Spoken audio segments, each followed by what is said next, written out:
Hi, welcome to Signal Chefs.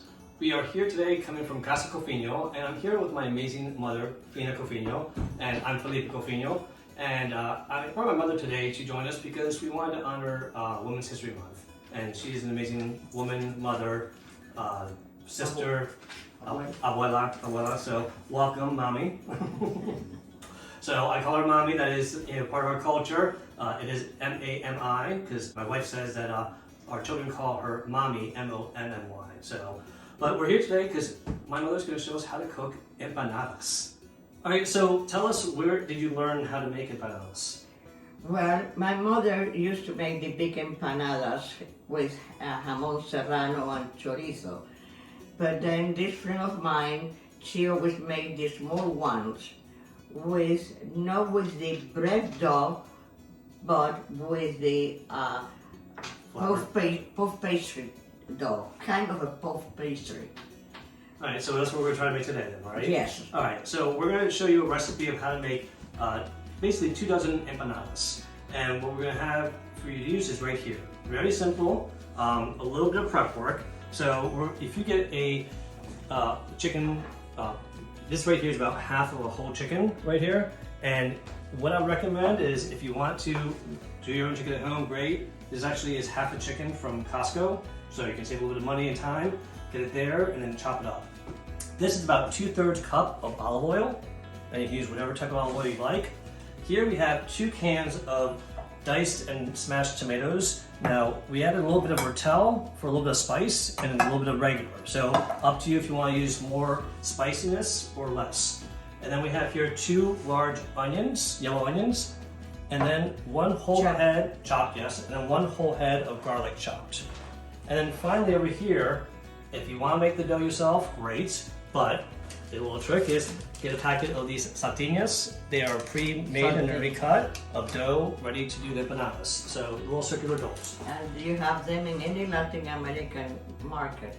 They have I'm that. going to take you over to the stove and show you how to start cooking this. All right, we're back here and we're going to get started with the cooking. So we're going to take the 2/3 cup of olive oil and dump that in first, right? Right. And then what's next? Then heat a little bit, and when the oil is hot, not too much, we add the onions and let them cook until they are a little bit shiny, about 3 minutes or 4. Okay, so while waiting for that to heat up, tell everybody a little bit about what your trip was like and why you left Cuba when you were in Cuba. That's where she was born, to come over here to the United States. When Castro came into power, and we left with, I had my oldest one was 3 years and a half. I have another one with 1.5 years, and I was 7 months pregnant of my third. And not money, just one suitcase with the very necessities. And then my brother was born about 2 years later. And then 7 years later, a little surprise came, me. So, all right, so are we ready to dump the onions in? Yes. All please. right. There we go, the 2 large yellow onions. And like you said, cook it for about 2 to 3 minutes till it gets nice and brown, golden brown. And make sure it's not too hot so that the oil doesn't splatter and burn you. And the next item we have is the garlic, right? Yes. So- that's the other. And after we put the garlic in, how long do we wait? Just the most 5 minutes. 5 more minutes, okay. And no, after the garlic, just 3 minutes. No, 3 minutes, you mean? Yeah. All right. And, Yeah, you can put the garlic all now. right, so let's put the garlic in. And then after a couple of minutes, we'll be right back to add the rest of the ingredients. All right, so now the onions are ready. The onions are ready. You can take a picture how they are look shiny. Nice little bit golden color to there. Yes, and now we add the tomatoes. All right, the 2 cans of tomatoes. Again, if you want to add Rotella for a little bit of spiciness, or you can just do plain tomatoes. And how long we let this cook for? Well, like 8 minutes. I want it to be cooked thoroughly. All right, so we're going to do it for about 8 minutes, and then we'll be back to add the chicken. All right, we're back, and it's been 8 minutes. So if you want to see real quick, it's the tomatoes have cooked well with all the other onions and the Garlic. garlic. So we're going to add here a little salt and pepper. So salt, you want to put about a teaspoon of salt, and then pepper to taste. You can put like a half a teaspoon or just grind to taste. And then after that, we put what? Chicken? The chicken. All right, we're ready for the chicken. So this is a half a chicken again from Costco that's been chopped up here. So we're going to add all that in there. And then how long do we let that cook for? Well, another 5 minutes, no more than that. All right, so we'll let this cook for about 5 minutes, and we will start making the actual empanadas. All right, we'll be right back. All right, so it's been about 5 minutes now, and the chicken has cooked in with the tomato, garlic, and onions. And so we're gonna let this cool for about 20 to 30 minutes, and then taste it, make sure that the flavor's okay. And obviously, if it needs a little more salt, pepper, you can always add a little bit to taste. And we'll get started on making the actual empanadas. All right, welcome back. We finished laying the chicken and the tomatoes, garlic, and onions cool. And now my mother's going to teach us how to make the actual empanadas. So what we have here is we have the empanada rounds here, that are the puff pastry rounds that you can get at any Latin market, like you mentioned. And we have a little bowl of water here. So what's the bowl of water for? And take us through the first step. First, we take a spoonful of this, a tablespoon, and put it in here. See, it's not that much you're gonna put too much, just a little bit there. So And then, 1 tablespoon or 1.5 small no, spoons. 1 tablespoon. And then you take this water here and go around the edges. All the way like that. And you close it. So fold it in half. The water, yes, the water, it makes it stay together. See? All right, And- we'll try that over here. Let's see if this works. So push it down. All right, did I do it right? Yes. Okay. And then you take a fork and you go like this, so it will be very close. So when it's in the oven, it won't come out the filling. And it makes a little design. And you will put it then in the pan. All right, so let's make a couple more of these. Okay. All right. So obviously, if there's a little bit of time it takes to actually do these, but you can get some help, like my mother's recruited me, or you can get some of your kids or friends, or have a little cooking party. So again, it takes a little bit of time, but it's fairly easy to make, as you can see. An empanada party.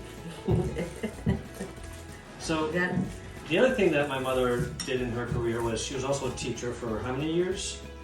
50 years. 50 years, and she taught Spanish for kindergartners, all the way up to 8th grade. And she actually started a language program here in Montgomery County, right? Yeah.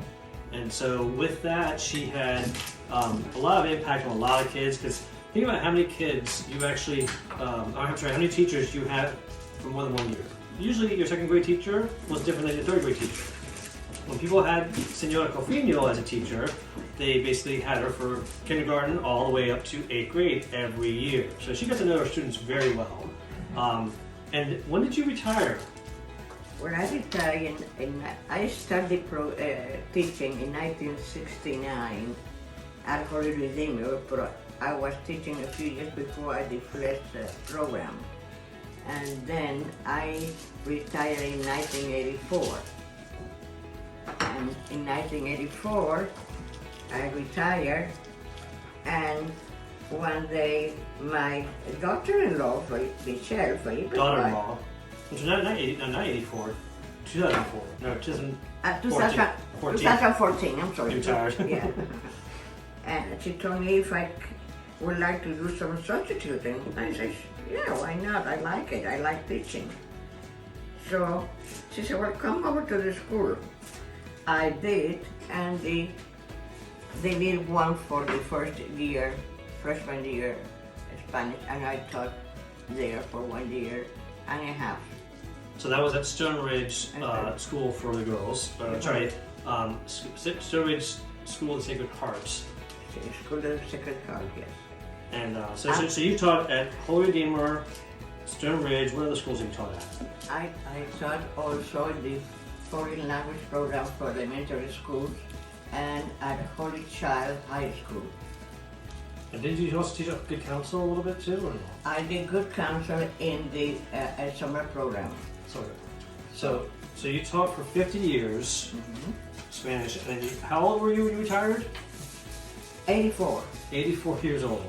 And today, here she is, teaching me how to cook still at 91 years of age.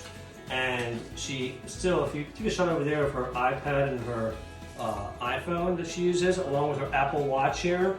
So technology and her are still friends, amazingly enough. So for any of you that say, oh, I'm getting too old to do something, I will never be able to use that excuse, because at 91, she's still learning how to do things. So another amazing reason why she's an amazing woman, mother, sister, everything.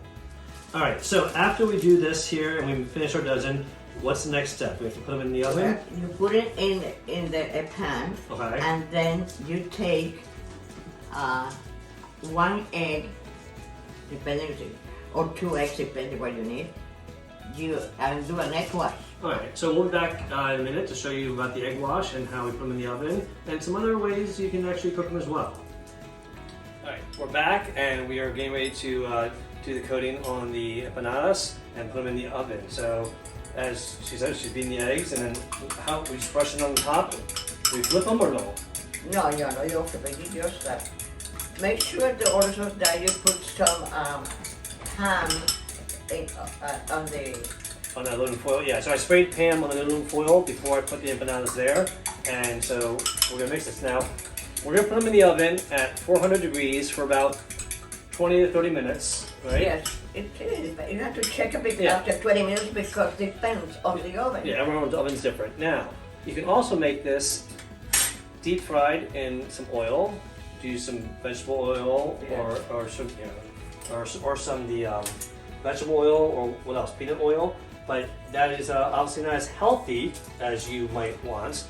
And if you are looking for healthier, I will say, when you make these and you make 100 like my mother does, we freeze a lot of them, as she mentioned.